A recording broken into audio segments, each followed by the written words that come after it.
My sister Anna is special need. She has severe autism, and while she is verbal, most of her communication is physical, like sign language, due to her social discomfort.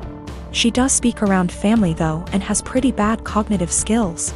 She can't comprehend boundaries and lives with our parents, so they can best watch her. I am getting married in 3 months. We planned a simple wedding and reception at my fiancé Michael's parents' barn and farm. Since it's all gonna be DIY and we aren't planning anything too expensive, we can do things pretty quickly since flowers, food, and decor will be provided by his family. I sent out invites last week and I asked that Anna not come. I told my parents I understood that would mean they may not show up, but it was just a heads up. Why no Anna? She has an issue with touching Michael and trying to kiss him.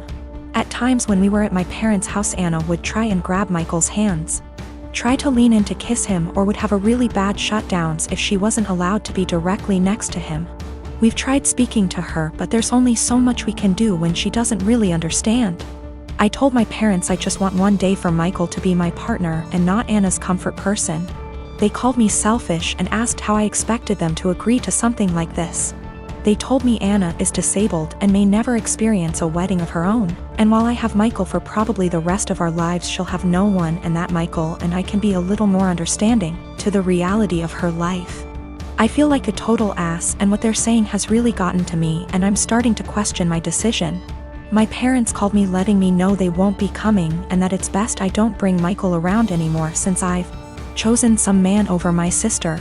They told me that Anna wanting to kiss Michael and hug him is normal for a woman her age, and that she doesn't understand what her feelings mean. I suggested they try to redirect her during the wedding, but they said Michael is gonna be family to her and he needs to get over it. I suggested they watch the wedding via web, and they said that's not fair and that they deserve to see things in person. I asked if I could pay for someone with proper credentials to watch her that day while they attention, and they asked what I would do when they died, and if I'd pawn her off every time. I dropped the unfortunate truth bomb that I don't want to put any more of my life aside for Anna anymore. I did it up until I turned 18. And that Anna is not my life's responsibility and I won't be her keeper. I assured them I'd pay for her care, but if she's okay doing this to Michael, then I worry for if I ever do choose to have children and what she'd do to them. They said I was sick for suggesting she'd do anything to my future children and hung up on me. They sent a lengthy text telling me not to contact them until I could do the right thing. Me and my wife, Jessie, had our daughter 2 years ago. Jessie is a smoker. She doesn't smoke a lot, but she consumes 2/3 a day. She wanted to be the one who got pregnant, and I told her that she couldn't smoke at any point in the pregnancy, and only after our baby stopped breastfeeding, she could start consuming again. She agreed. I'm against smoking. I don't smoke, but it doesn't bother me that much other people smoke, and to my delight, Jessie was never a person who smelled like cigarettes despite being a smoker. The reason I'm against it's that my father died of lung cancer, and guess what? He smoked. When our daughter was born, I managed to stay at home for 1 year and 3 months because it hit the pandemic and home office, so we could both take care of it. Jessie also took advantage of the home office, same company, I'm in a higher position. When our company asked for employees to come back from the home office, we decided that we didn't want to put her in childcare yet, and we decided together that I would come back, and she would quit to stay at home all the time. Currently, we have a fair division of tasks at home. When I get home from work, I take care of our daughter so she can rest, and 2 days a week, part-time, I work at home so as not to overload. I know she stays overwhelmed, but I try to help. Recently, our daughter weaned and Jessie came to talk to me that she wanted to finally start smoking again. I said that I wouldn't pay for them, but I pay for everything. I even proposed to rearrange my schedule in case she wanted to do some freelancer. She's also a designer. But I wouldn't give her the money. THR cigarettes are my limit. She was annoyed, saying that we agreed on her being SOM and that I would provide financially for the family, including her expenses, and I am going behind our agreed. I never paid / would pay for a cigarette of hers, and she has known this for years. She's still mad at me, saying I'm using being the breadwinner to not let her smoke and forcing her to look for another way to earn money to buy something she wants. I don't know if I'm wrong, but cigarettes are a choice and a bad addiction. I don't feel comfortable paying for it.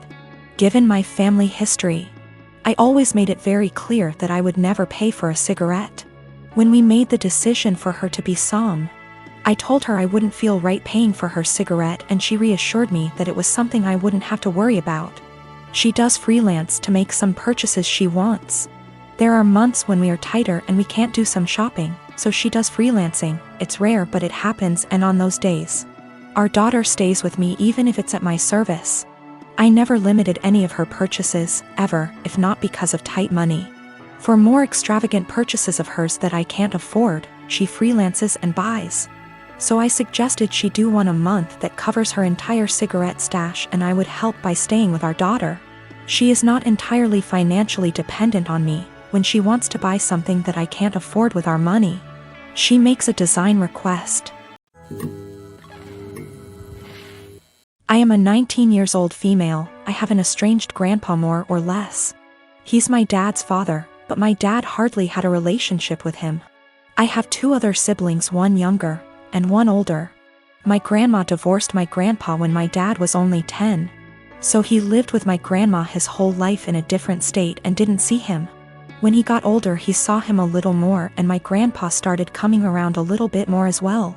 He'd stay for a week at a time and then go home. He was an old, bitter man, to be honest. He never got remarried and lived his whole life in his coastal town with the same friends he'd had his whole life. He wasn't pleasant to be around and could hold grudges longer than anyone I've ever met. But regardless of this, he was filthy rich. He owned a successful business that he sold for $1 million. He retired after selling, but his house sits on an island as well as the biggest piece of land on the island. So it sold for well over $3 million. I was never close with my grandpa, but I took after his sister, who is in right now, and he adores her. He always told me that he was proud to see me follow in her footsteps. He died a few months ago. Since then, my family has been torn apart. He left everything to me. He essentially liquidated all of his assets, and it ended up being close to $8 million. I was shocked. I didn't and still don't know what to do with the money, but I'm going to save it. My dad and stepmom as well as my siblings are hounding me to split the money with them. I just can't do it.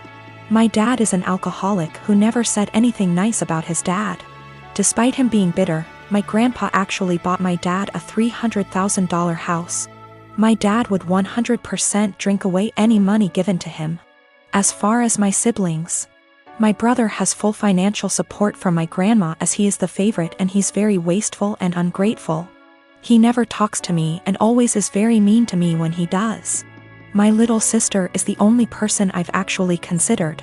She's very young, and that's really the only thing stopping me. Her mom is money-oriented and would take the money from her. So I'm waiting until she turns 18, and I offered to pay for her college. But now my family is telling me I'm unfair and the money doesn't belong to me and I'm not deserving of it. That I'm too young and I'll waste it on cars and clothes. I don't agree, and now they're all threatening to cut me off and never speak to me. Or even sue me if I don't give them all a chunk of the money. I don't know what to do, and I'm buckling under pressure here.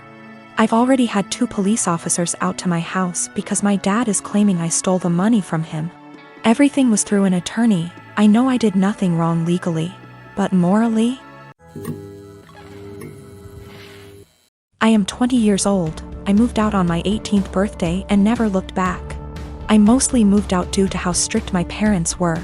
When I say strict, I don't mean something like home by 10 p.m. I mean, I wasn't allowed to have friends older than me, even by a few months. I wasn't allowed any guy friends. If I had a project to work on at school and got partnered with a guy, my mom would tell my teachers to make me do it alone. I was only allowed on my phone if someone, mom or dad, was there to monitor what I was doing. Weekdays my bedtime was 9 p.m. and weekends 9:30 p.m.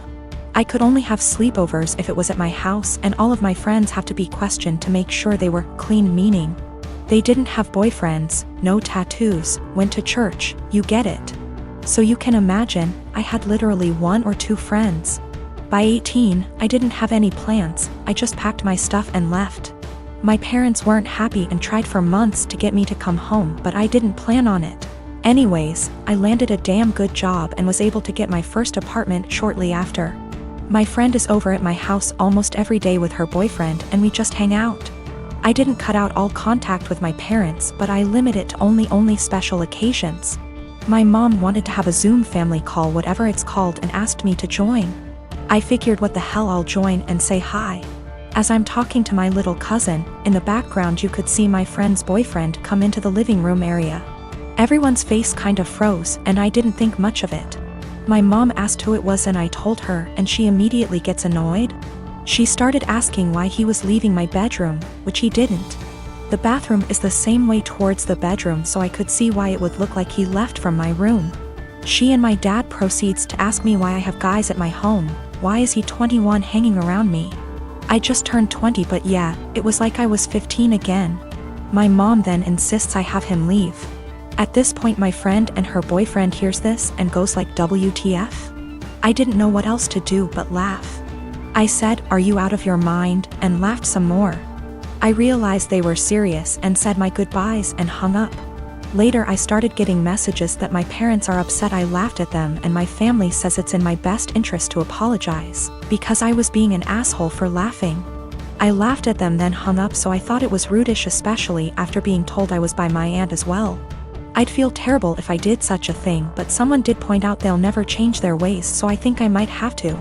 You know, I've got no idea how to set boundaries, but I'm sure there's a few articles that can help me with that. I found out from my little cousin that my mom has been asking where I live, so now I'm kind of scared for that. Though not many know my address, if she asks the right people she might find out. I hope not.